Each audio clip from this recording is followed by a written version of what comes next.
ধন্যবাদ দিচ্ছি প্রশাসনকে, যারা এত কষ্ট করে কালকের থেকে না এই পর্যন্ত আল্লাহর পরে নিরাপত্তা বিধানের জন্য অতন্ত্র প্রহরীর মতো এখানে কষ্ট করে পাহারা দিচ্ছে।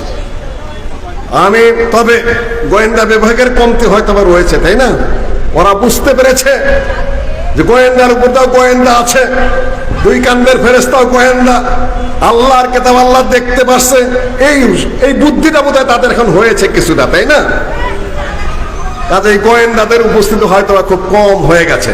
গোয়েন্দাগিরি করতে পারেন না আপনি ভারতের সাথে, গোয়েন্দাগিরি করতে পারেন না আপনি চীনের সাথে, গোয়েন্দাগিরি করতে পারেন না আপনি আমেরিকার সাথে, গোয়েন্দাগিরি করতে পারেন না আপনি রাশিয়ার সাথে, আপনি সিআইএর সাথে পারেন না, আপনি কেজিবির সাথে পারেন না, আপনি রর সাথে পারেন না, আপনি খালি মসজিদের ইমাম আর মাদ্রাসার হুজুরের বিরুদ্ধে পারেন, তাই না?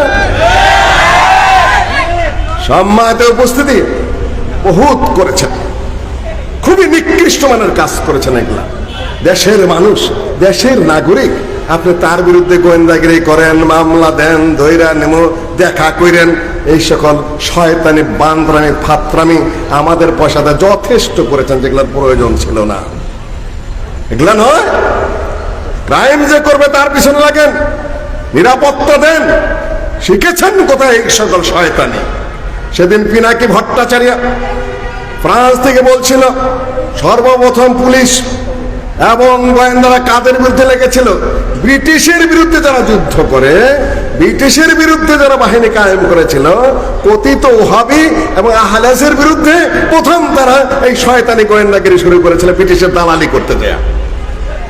আর আমাদের দেশের ইমামদের বিরুদ্ধে, হুজুরদের বিরুদ্ধে যারা গোয়েন্দাগিরি করে, তারা কাদের পক্ষে?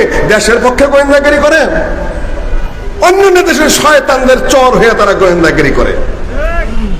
আমি অনুরোধ করব, দেশের পয়সা খায় দেশের নাগরিকদের বিরুদ্ধে শয়তানি করবেন না, আল্লাহর বিচার এসে যায়। সম্মানিত উপস্থিতি, তারাও যদি এসে থাকেন, শুদ্ধ কথা লিখবেন, সৎ কথা লিখবেন, ভালো কথা লিখবেন, মিথ্যাচার করবেন না, প্রতারণা করবেন না, ভাতের হোটেল আর যেন এই দেশে না খোলা হয়।